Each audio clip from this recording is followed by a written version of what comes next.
Video? Yeah, it's running. Okay. Yeah. Do you have a favorite song? Do you sing? I release and I let go. I like that one. That's my favorite. I know. Do you sing it like out loud or just in the shower? Mm-hmm. You want to sing it with us? Now? Uh-huh. No, because I really can't sing. Oh, okay, all right. You have a favorite song? I only sing to myself. Okay, that was the question. Yeah. If You guys can sing. Yeah, but yeah. Yeah, we like try to that make one. sure that there's not a lot of people around or listening. When they're right. I release and I let go. I let the Spirit run my life. You're in a different key. Am I? Uh-huh. Then you start. And my heart is open wide. Yes, I'm only here for God. No more struggle, no more strife. With my faith I see the light. I am free in the Spirit. Yes, I'm only here for Yeah, I God. started in the wrong year. Yeah. Normally that's a good Yeah. harmony. Sometimes we just get off on the wrong key. All right. So did you start out going to Unity churches, or how did? No. New Vision Center it's been about 21 years that I've been going there for a very, very long time. And there wasn't any faith tradition that I had. I just grew up going, what's God? And then pretty much in my teens here in Phoenix, I went to like every church imaginable trying to figure out, what is this stuff? What does this mean? I'd walk into churches where everyone would be speaking in tongues, and then I'd look it up in the Bible, and it's like, okay, that's not right. Just questioning everything and going, what is all of this? And a lot of it just, I grew up with no faith tradition. We had no religion. We had part of the family that was Mormon on my grandfather's side, and we were kind of the black sheep of the family, those people over there that don't do the right thing, and they were always trying to convert us, and my mom and dad were always like, no, we're who we are. And so I learned a lot. I used to have these deep conversations with my grandfather, and he would say you need to get sealed in the church with your family, with your mom and your dad, this idea of like being sealed for eternity together. And I would say to him, I don't want to be sealed with my family. I don't like them that much, and then we'd laugh, and he was like, you're hopeless, you're just hopeless. But we'd have these intellectual conversations, and I'd be like, nope, not doing it. And that didn't feel right. I think it was the general search of most people's lives, trying to figure out what resonates with them. And so I ended up finding a New Vision Center, and I started going, and I spent probably 10 years of my life walking in, sitting in the back, never speaking to anyone, and walking out and getting a little mini seminar on fundamental spiritual teachings for years. And I would kind of drag Shane there, and he'd be like, I'll find God in my own way. And I go, okay. But it just really resonated with me. So there was something that brought you comfort there. Yeah, a lot. Yeah. A lot. We had a fantastic minister. And I loved it there. I loved it there. And was there something specific that you were searching for? Because obviously if you were raised without religion, you didn't know you needed religion, or so there was No, and it something. wasn't even that. Searching for it was just basically, why do you have this big hole in your gut? What's the big hole that's missing? Why do I feel so disconnected from everything in the world? Why do none of my relationships work? I mean, just the general unhappiness piece, which was, and so it's not, what I liked about the church I was going to was the fact that it really wasn't, it was unconditional love. You can be whoever you want to be. There was no rules and regulations. All the stuff that meant freedom to me that seemed to be taken away in most fundamental churches, where you've got to do this and be this, and it just never fit. It was just like, okay, I don't think that this is what love is. And I read the Bible a lot when I was young, and it's like, I think Jesus is trying to say something else. I really think he's trying to say, not the rules and regulations, not the things that, and so at a very young age I pulled together, it's like, okay, so that was control. This is organized and this is control. And I understand to some degree the masses, need to be controlled. That's why we have laws and all kinds of stuff, but it just didn't feel like it was, it just wasn't what I resonated with. And in my heart, what really resonated was freedom to be who you are and to be loved who you are, for who you are. And so when I began hearing that, I went, and I don't know how to do this, but this sounds right to me. This sounds very right. And we had transgenders, and we had, every faith tradition sitting in the audience, and I was like, oh my gosh, there's Jews, there's, all kinds of different people there, and it really just felt like home for the first time. I tried Unity of Phoenix, and I would kind of bounce back and forth every once in a while, but I had an experience in my life where I had a gentleman in my life that was a boyfriend that was, we were both probably very, very empty and fearful. And when I broke up with him, he was the kind of guy who said, no one else is ever going to have you. And he started, at the time, I had found kind of a interesting church that I went to for a couple of years and introduced it to him while I was dating him. And this church was really interesting. God, what was the name of it?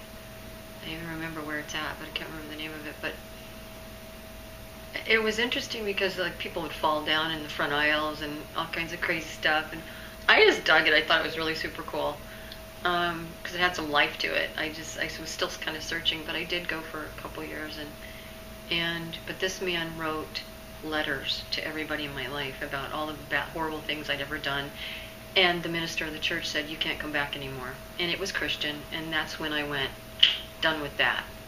And so it was just a spiritual burn, for me, because he believed the things that he, wrote. As I look back now, it's just like, okay, so we just don't want the drama. I understand it. I just pulled my, the groups out of New Vision Center for the same thing. I mean, I love my church. I don't want them to have that kind of drama, but, and so if it sounded Christian, then there was some charge, or there was some hurt around it for me. So when I walked into New Vision Center, I didn't hear that part. And then when I went over to Unity, there was a mix of Christian teaching with it, and I would go, I really like this because it mixes in, New Thought and Christianity.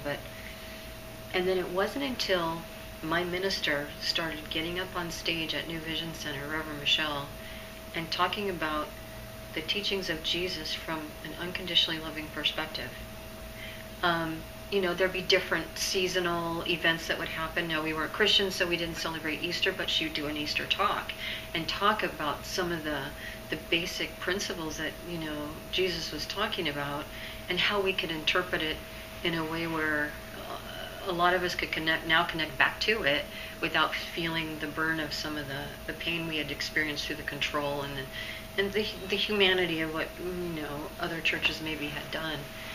So it helped me to really circle back and go, aha, this is where I am Christian. This is where I am, the Christ consciousness, where we all are connected in that space. And it just circled it all back around for me, and then it finally all gelled and connected and made sense. So when people say, do you love Jesus? It's like, oh, absolutely. I totally get this man, but it had to be explained to me in a way that didn't have all the rules and regulations around it, which, New Vision Center is just all about, the whole, our statement is love awakens hearts and transforms lives. That's been, the mission statement of New Vision Center for, 25 years or something. So how is it for you, Sharon, when you said you came in empty and you were learning these principles of what it meant to be unconditionally loved? Had you felt that before that? No. I didn't have any understanding of how to be vulnerable, how to open up, how to have conversation and connect with others I had been in pretty much survival mode my whole life and protecting myself. And it wasn't until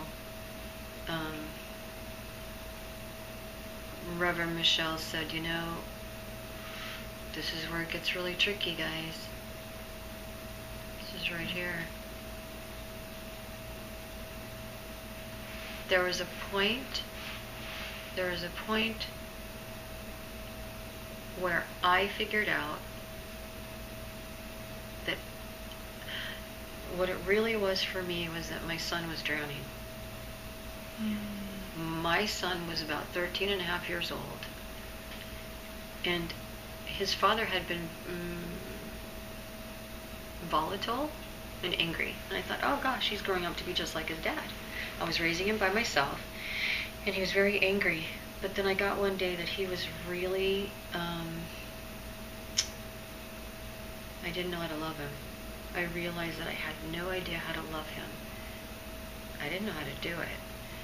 And so that's when I went on a quest to figure out how do I realized that I needed to change myself, and that it was all about me, and it was all about the way that I was interacting with him. I was only doing what I had been taught, very controlling. I was very fearful. I was,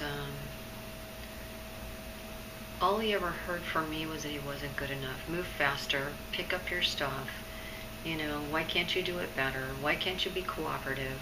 Why can't you leave me alone when I'm on the phone? Don't you know I have to pay the bills? You know, I had been a real estate agent. I was always on the phone, you know, negotiating contracts, and the kid was starving emotionally, and I realized I needed to change me. And so it became a journey of trying to figure out what was wrong with me, and coming to the realization that I really needed connection with other people. And I really got that I didn't know how. I didn't know how to be vulnerable. I really didn't know. And until we started running, you know, the support groups at the church, through all the different spiritual practices, I realized that the spiritual practice that I've done for 11 years has been listening to others. And in the beginning, I realized that you can learn to be vulnerable, and you can learn to open up, but learning to love other people was a greater experience than learning to be loved. So I started taking calls in the beginning of our community, and I started taking tons of calls, and I would be so exhausted by the end of the day. I was just supporting people like crazy. But what I was realizing is while I was doing this, I was learning how to be present for other people with a very real agenda for me. If I could learn how to be present with other people, I could be present for my son. And it was an all-out effort to try to save his life. Because I realized if all of these people would kind of let me practice on them, which is what I was doing, I learned how to listen, I learned how to not control, I learned how to not give advice, I learned how to just listen and say, how do you feel? What'd you learn? What could you have done differently? And just be, and not be the mom that, I remember one time it was just so awful. My son, after all the years of the healing and everything that we had done, my son came to me one day in this house upstairs. He was probably 19. No, he was 21. It was right before he moved to Guam. He came home and he said, Mom, I need to talk to you. And I said, okay. And we were sitting upstairs in the office area up there. And he said, you know, he goes, Mom, I live my life by vulnerability. You've taught me how to be truly authentic. He said, but I was kind of outside of that tonight. And he goes, it just hurts, and I need to share it with you. And I said, okay. He had pulled up at some cowboy bar. Back then he was cowboy dancing. He's a little dancer. And he pulled up, and there was two guys that were friends in the neighborhood, so to speak, when he was growing up. From about the age of because he grew up all in the same neighborhood. So there were some older kids in the neighborhood and younger kids in the neighborhood, but these were a couple of guys. Now he went to Horizon High School, and most of the kids that went to Horizon High School in Scottsdale had a lot of money, and there was a lot of drugs. It was the highest drug use in the city, and a lot of kids were either dying or going to prison. And these two guys were a couple of the kids that ended up in prison, and he ran into them in the parking lot. And one of them just got out of prison that day, so he went over and he shook their hand. And I looked at him and I said, you don't have any of those kind of people in your life anymore. You're very selective and you surround yourself with the best of the best. I said, what were you thinking? What were you doing? And he said, Mom, you don't know the code that I grew up with. Now he's beginning to tell me a story of something I never knew about, but this was so glaring that changing me and changing how I was in the world saved his life. And this story was amazing because he said, I walked over, I shook their hand, I walked them in, I bought them a beer, I sat with them, said good to see them, and then I walked out. And I said, like, why'd you do that? And he goes, because these are guys that I would never want to, I want to stay on their good side. I would never want to meet them in a dark alley because they'll go off, they're volatile. He goes, but he goes, what really hurts is, he goes, the memory came back, and he said, do you remember we used to go to San Diego for soccer tournament every Thanksgiving? He was on the #1 top team in America for soccer. We traveled constantly all the time. And back then, he said, do you remember? He goes, I remember being on the plane one time, and I couldn't put my head against the headrest. Now, we're going over to play a tournament, and he had been beaten up the night before. And he said, you want to know what happened, Mom? You want to know why I stopped talking to you? Is he said, some guy, if I remember this part of the story, he said, some guy had like gotten in a fight with me, and he goes, I told you about it, and you went over to the other parent's house to talk to him, and the next day I was beaten in about an inch of my life. And he goes, I didn't want you to fix it, I wanted you to listen.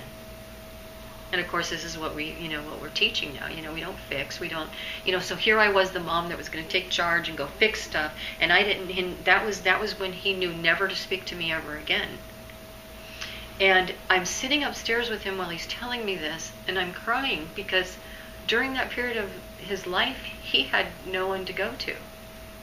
All well, good intention, I didn't know the right actions to be having. I just knew I should go over and fix it, and he got beat the next day. And he said, that was just the code. That's just what you lived on the street. And I'm like, we lived in Scottsdale. It wasn't like, the bad part of town. And so during those years, I really learned to do it differently. I learned to listen to him. I learned to ask him about his feelings, not fix it, not give advice, not tell him he's stupid. And even just he was in we have the new generation, the young adults group that we have going on now. It's 30 and under. And I went to host one of the groups for them. And my son was sitting there, and I know that, his journey is a lifelong journey to heal all the damage that I had done when he was younger. And I know that he's got his stuff, and he was talking about at work. Now, these people love him at work. And, they asked him to come back after he moved away, and he came back, and they gave him more money to come back. I mean, the kid's great, and he's doing well. And we were sitting there at this meeting, and he says, he goes, he's doing a share. He's just openly sharing with all the young adults. And he said, at work right now, I'm feeling this pressure to just, there's always a lot of pressure to perform at such a high level. And he goes, I'm feeling really overwhelmed, and I really can't say anything. And so I kind of stepped up as I was the wise person in the group, and I said, so all of a sudden I almost just started breaking down, started crying. And I said, well, I know where that comes from. And I said, well, they love you at work. And he goes, yeah, I know. They just are so supportive and they love me. And I said, and you can't tell them the truth about how you're feeling. And he goes, too afraid to. And I said, yeah, I know why. Because I chopped you off at the knees every single time you ever came to me. Either told you to buck up, you're not bleeding, get back out there, keep going. I said, I never listened to you. And just to go back and realize, that he's got stuff now that he struggles with, still struggles with, because of the way that I treated him when he was young. And our relationship is, the kid is just an awesome human being now, but, all of those years ago, the whole reason why I did any of it was because I realized that I had emotionally destroyed my son. I didn't know what love was. I didn't know what it looked like. I'd never experienced it before. So I really encouraged every single person I met to call me, be glad to help you, and just gave away my time for years for free, just so that I could get it right, so I could learn how to be loving and learn, but through the history of me doing the work that I'm doing, I really figured out, the blessing of how I grew up, because I grew up with, a mom that was always trying to commit suicide, and I was in psych wards, and, Dad was the rageaholic, and the therapists all taught me, well, if Dad was just nicer, Mom wouldn't be this way, which was all bullshit. They were both empty. They'd both been abused when they were young. They both got married when they were 15. By the time they were 18, they had 2 children. They had no idea what they were doing. And yet I look at the gift, my dad always yelled and screamed at me, it's your job to take care of your mother. So I did everything. And I realized that gave me such a, such a large muscle to be able to be there for other people, and yet not the knowledge that needed to go with it. So my mom was this beautiful human being who told me over and over, my dad too had just this interesting part of him. My mom would say, people aren't bad, they're just broken, love them anyway, over and over. My dad would be bitchy, and he'd help someone because he was always the altruistic giver, and give him some money, and that's how he was loving. But he would help people out of bad spots, and as he was doing that, though, he'd get all pissed off because they'd take off and not pay him back or whatever. But he'd say to me, just remember, if they're in that spot to begin with, they're not going to pay you back anyway. He had such a realistic, no expectation. He'd bitch about it, but he'd say, but remember, if somebody's in a bad spot, they probably don't have the capacity to pay you back anyway, so you better be given freely. So you were learning these principles. From my mom and dad, through the midst of all the garbage, they had something inside of them that, really wanted to be able to give to the world in some way, but they didn't know how either. And so it was really interesting after really getting what love looked like, to see, that there's 2 sides to, this really unproductive side of who I am. The other side of the coin was the beauty of what they created me to be, but yet I really didn't know how, to change that part. I really didn't know how to change my life. So taking unconditionally loving principles and sharing them with others was so messy in the beginning, figuring it out, what works, what is it really, because there was really no guidance. There really wasn't. So really you were taking what you were practicing, because it sounds like for a long period of time you were just the listener. You were an active listener and holding space for people. Yeah. And the best we had in the beginning was, we can love you right there, and that was it. we didn't even know what questions to be asking. We didn't know how to, but it was working. It was working, and I just started, people would say, I was amazed. Of course, I was always amazed, because people would say, can I come over to your house? I want to talk to you. And I'm like, why? I'm learning so much from you. I'm like, you're kidding, right? And so the real estate market had crashed, and, I'm running these groups, and you're not being paid. No, but I started realizing I've got 40, 50 people that want to come over and sit and talk to me. I thought, well, maybe I should charge for this. And I thought, I wonder if I'd get in any trouble. And I thought, well, no, I'll just do it. I was charging like $55 an hour, come over, and they just write me a little check or hand me cash, and people were just coming through the door. I was like hour after hour, back to back, people coming to see me each week, and I'm going, that was within 1 year. And I'm like, oh my gosh. And then I started seeing patterns in people. I started seeing the amount of denial that people have about the pain that they've got in their life. And that's one of the biggest problems that I saw in the very beginning, was the fact that, their baseline normal, it's like if this is neutral, if you grew up with parents that were kind of neutral, let's say they never really talked to you or taught you anything, but they never really yelled at you either, that's still abuse, because we have to be taught how to see the world from a compassionate perspective, or we take everything personally. We live in a victim perspective. So if we don't know how to navigate through difficult people, and we don't have words that we've practiced and used through learning from our parents, if we don't have this love and this teaching part, the wisdom that needs to go into our life, we springboard off with nothing. Or people, if this is the greatest kind of love imaginable, and this is neutral, and this is the greatest kind of abuse imaginable, most people grew up somewhere over here on the spectrum, and they go, well, I only need love about that much, but they've got this much pain. It's like, no, you actually were quite abused. People will come to me and they'll say something to me like, well, my stuff's not very bad, and then they'll start telling me a story like this. My mom or my dad would get me on the floor and start tickling me. I go, that sounds like a lot of fun. You're playing with your dad. Yeah, I would laugh. And then he wouldn't stop. And he would keep going until I cried. And he would keep going, and I'd say, please, Daddy, stop. And he would keep tickling me until he would say, I'll give you something to cry about, then pull his belt off and start beating me.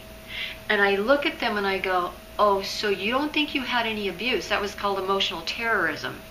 So you have pain this big, and you're only going to make one call a week. That'll take you this long to heal that. In other words, if we can tell, that was happening at a very young age, all the developmental stages that come after that, that sense of self, and then learning how to have compassion for others and intimacy, and all those other stages that come after that, they couldn't have it. It's not, the foundation's not built.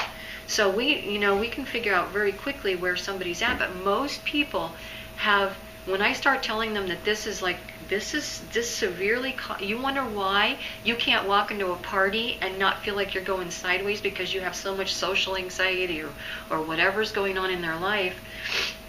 They're beside themselves all the time. They're never going to live to their potential, and they have no idea why. They just go, oh, one client recently, was just like, he watched his mom get run over by someone in his yard. So he got to see his mom die at 8. And from there on, Dad had multiple women coming in to hit the house and living there all the time that slept with every one of his 12-year-old buddies in the neighborhood. And all this stuff, this kind of lifestyle and everything that's going on around him. And I said, no wonder you are the way you are. Now, so that just getting them to understand that these things actually really made them who they are, in so much terror, there wasn't anyone there for them. That's all you have to do. All you have to do is have neglect. Just no one to talk to, but also not the wisdom that needs to go with the love and the support to know how to navigate life. So it just became, I saw these patterns. And then I got it down to where it was just kind of a science, where I knew I could take someone in week 1, week 2, week 3, week 4. My program is set up to where I know when they're actually going to start to get mad at me because I'm poking at them saying, you don't get to play the victim card anymore. And then it's funny because every host knows, they go to group and they go, oh, you're in week 3 with Sharon right now. And so it just became so clear to me that there was just these patterns that everyone was playing out, and everyone was living somewhere over here, and they had no idea how much it affected them. So that was kind of, just the repetition of so many people coming to see me. I saw stories that were so heartbreaking, and then I would see the magnificent story of their life a year later. Them getting out of an abusive relationship where they're being beaten, and then all of a sudden, 2 or 3 years later, they're getting married to someone really beautiful, and they're able to communicate. And I mean, that part became very rewarding for me. But the reward was, the only reason why I even started it was because of my son. I wanted, by the time he was 19 years old, he looked at me and he said, Mom, your life sucked. I've been married 5 times, divorced 5 times, and they were all for different reasons, and just craziness in my life. And he said, you saved me from all of that. I'll never have to have drama in my life. He has not 1 ounce of drama in his life. There's nothing that he calls in where, he's nothing. He knows. He said, I remember him coming home. He was about 16 or 17. He goes, it was so funny. I was driving home with Sydney. Sydney was one of the little girls that he grew up with in the neighborhood. Sydney and I left a party. And there were some friends at the party who didn't have a ride home. And I said, hey, you want to ride? And we're driving. They said, no, we want to stay a little bit longer. Party got boring. I'm driving with Sydney. And he goes, this is how easy it got for me, Mom. They were texting and going, now we need a ride. And Shane's like, no. He just knows his choices. And Sydney's like, don't you feel guilty? And he's like, no, I get to make my choices. He'd come home and he would tell me about these bright spots in his life and going, I don't have any of that stuff that everybody else has, Mom. I'm just so thankful that you were taught, that you taught me that I have choice and that I don't have to feel codependent with other people or save anyone or fix anything. And I just get to live my life and be, just a loving presence. So.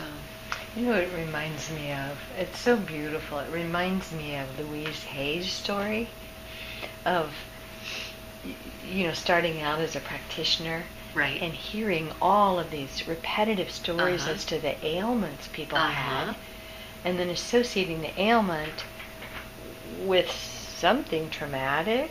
Right. And that there was such a consistency because she kept such copious notes. Right. That then she was able to write. She saw the pattern. Right. She was able to write, you can heal your life. Right. And you can look it up and you can say, that's exactly what's going on with me. So that's what this reminds me of as you share your story and the history of it.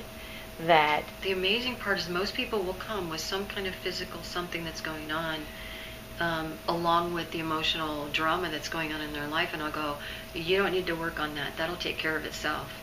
Because you heal this stuff that's going on in your life, and it's gastrointestinal, or it's, some kind of pain in their shoulder, whatever it is. And a couple of years later, you'll be seeing them walking down the street and they're like, oh, that's gone. That's gone.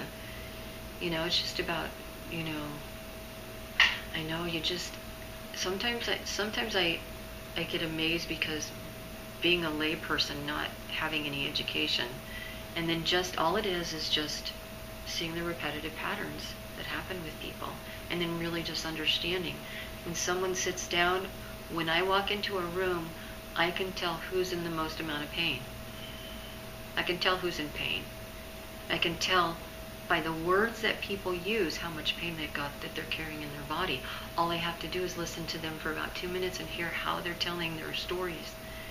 And I think my background was the sensitivity that I have to be able to see what's going on with other people is because I had to survive in my environment, to be able to look at the side of somebody's face and go, I can listen to my partner, I can listen to his breathing in bed at night and know what's going on internally inside of him. I can listen to a breathing shift and know if there's something going on with him. I can just look at the side of somebody's face and go, I know what's going on inside of them. And that's just because the only way that I could survive my world was to constantly be on alert looking at that, but it gave me the skill to be able to see what was going on with others. So a great appreciation for that.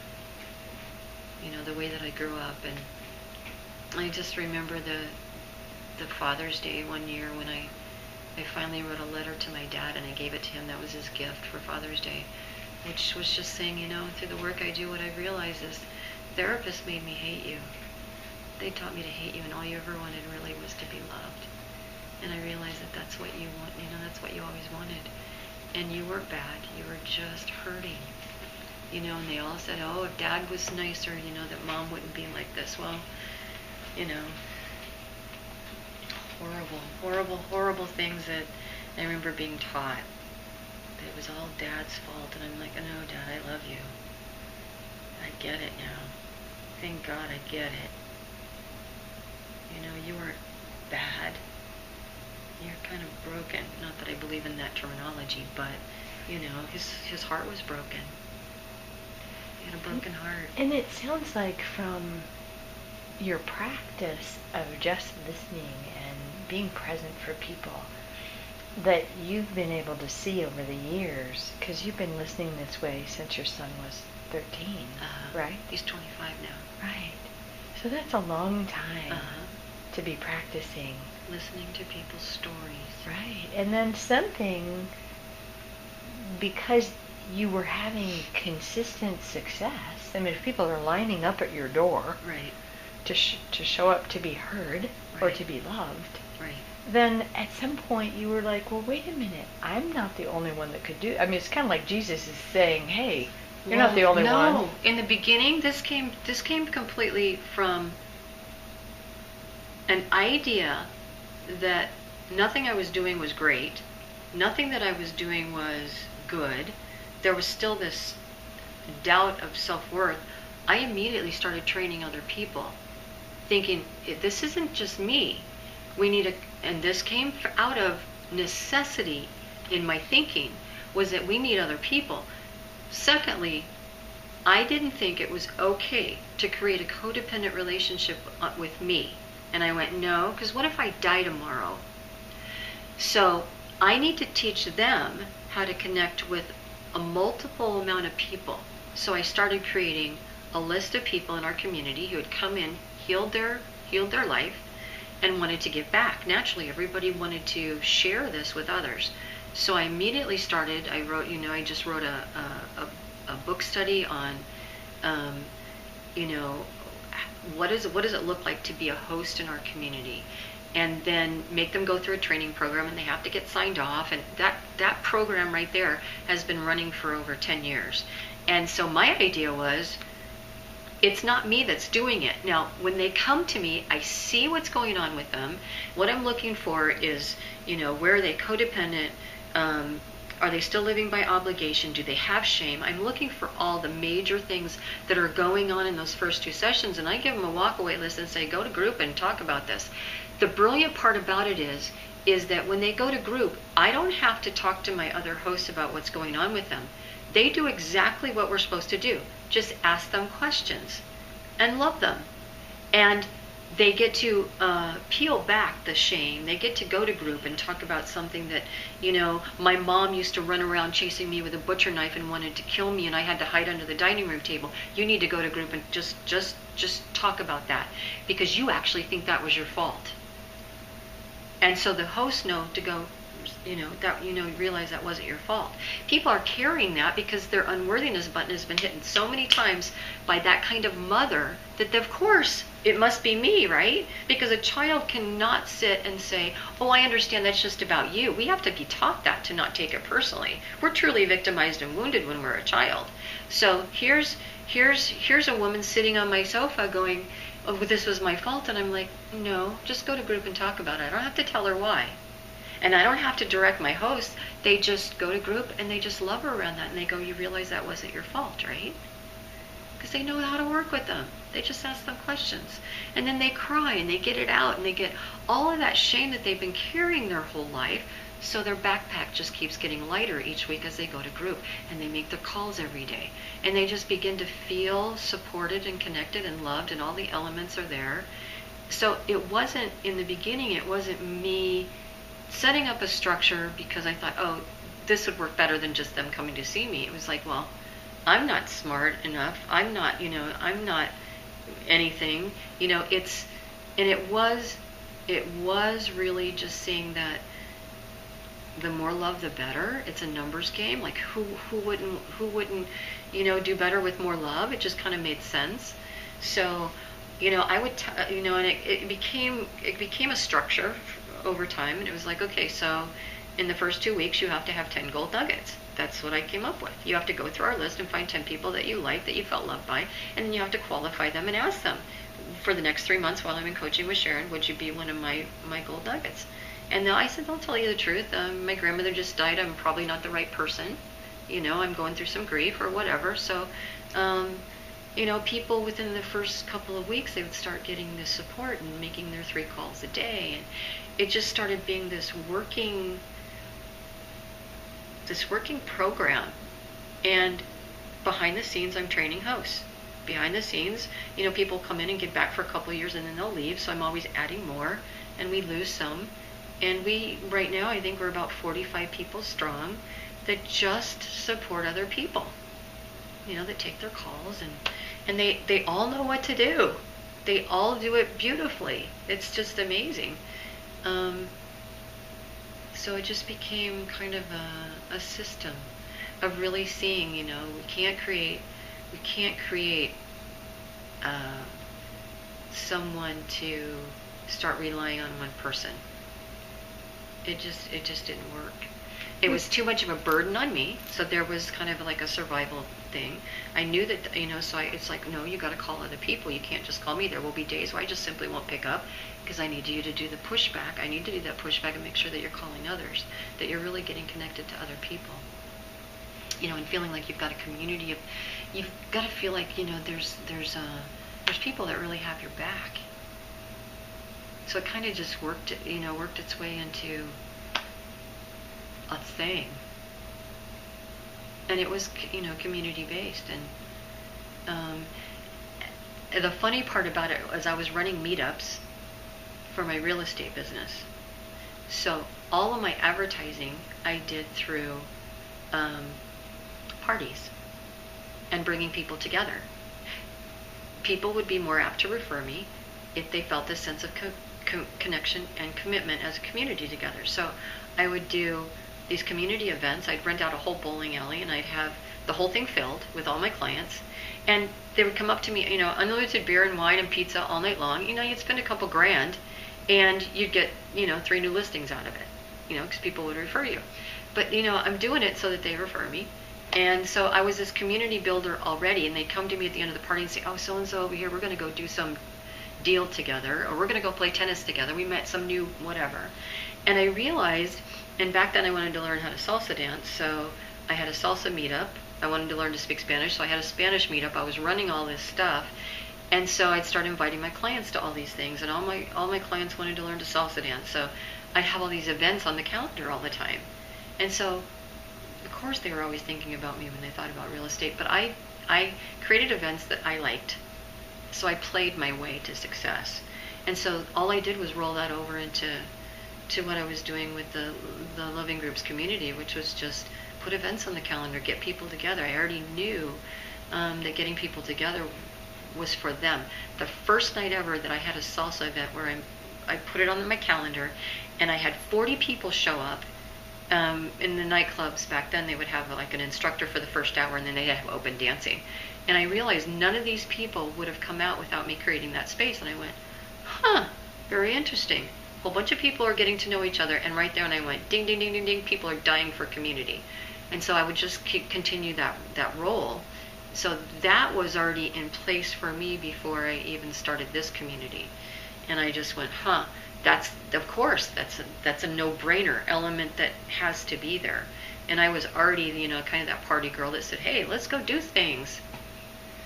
So that was an easy rollover for me. I remember giving up my salsa site and giving up my Spanish site to other people. And in the background on Meetup, you could have 3 meetups for the price of 1. When I started the Loving Groups at New Vision Center, I put our groups on the calendar, but I really never did anything with it until after about a year or 2. And all of a sudden I realized, okay, this is where I'm heading. And I didn't have time anymore to go salsa dancing, 40 times a month, all these things on the calendar. I started pushing that aside, and I gave it over to some instructors and whatever, and I got rid of those, and then that became my focus, creating that community and putting things on the calendar and that sort of thing. So it was all fun. So it just took elements of what I really knew and just kind of brought it all together and helping people. It was really cool. So that's just magical to watch how it all unfolded and the steps that were part of your own personal growth that then you transitioned into to create what's happening now. Right. What's the magic for you today? I don't know. What's the magic? The magic. The interesting part is I train hosts, but there was never anybody that really wanted to coach. And I thought we had some great hosts that would be great coaches. We're never going to do what you do. We don't want to do that stuff. You just send them to us. We'll just love them. Because they loved hosting. They became their little babies. They had followings. They had people that came to their groups all the time. It was just like, it was really cool for them. And then in the last couple of years, we've had quite a few people stepping up and going, I want to do more. And kind of through a model of me going to other cities and Skyping into other cities, they began to do the same thing. And so we've been able, with my mission of, out of necessity, I think, and reproducing myself at the host level, it wasn't until about 2 years ago when I said, okay, the ones that are interested, they started stepping up and saying, I'm interested, I want to coach. Now these are people that I had coached for their personal life. And all of a sudden they started to get this creativity and this needing a place to, how do we do this? How do I begin to find my niche? And so I started running a class for them. And now we've got all these different meetup sites going individually. They've got their little niches and they're doing classes and workshops and all this stuff. And it's like got a little life of its own now. People are just expanding and we're opening up other cities, and it just kind of takes on a life of its own and keeps expanding. Now we've got people living, in the other cities and doing great things. And how we're going to pull it all together, I never really worry about, because it just kind of takes care of itself. It's like a little monster that has a little, evolution of its own, and it always just grows into something else. I have no idea what that will look like next, but it just keeps growing. Keeps growing. People really just want the support. And some people have a very particular disposition of wanting to help others, and this gives them a way to be able to go, oh, I could do that. I really didn't know that they didn't really even know they had it in them, but it's becoming their life's work. So that's been pretty cool to watch that, and to see that I could just be the space holder for them to see that they have this in them, this ability to be able to see others and shine that light for people, so that they can give back to the world. I've always been told through like all the different kind of classes and all the things that I've participated in my life, there's really 2% of the world that really makes the changes, and it gives them a place to feel like, they're part of that 2% that really want to give back at that level and really help the consciousness change in the world. So it's been pretty cool to watch. Yeah. It's beautiful. You're taking a picture of the back of your head.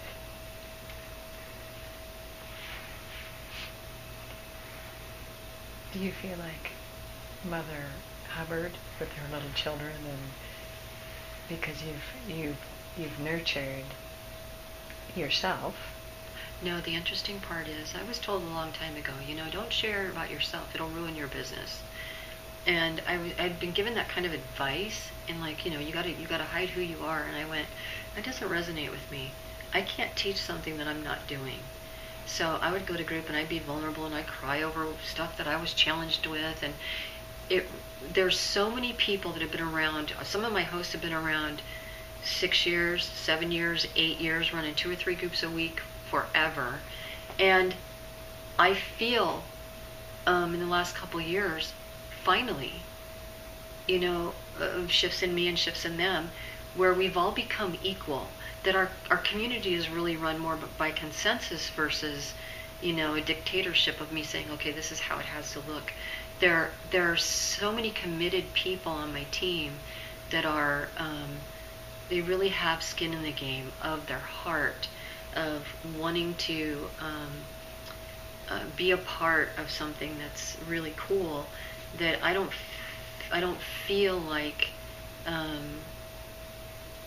have a position in it. I feel more like we are all of the same heart. It took me some crafting over the years for everyone to get on the same page, to have the same vision, to have the same heart, and to say this is really who we are and what we represent. it did take some doing and a lot of patience, and it's like herding cats, you know. It's like, okay, how do you get them all headed in the same direction and really understanding what, you know, our vision really is. And that took a little work. But and what is the vision?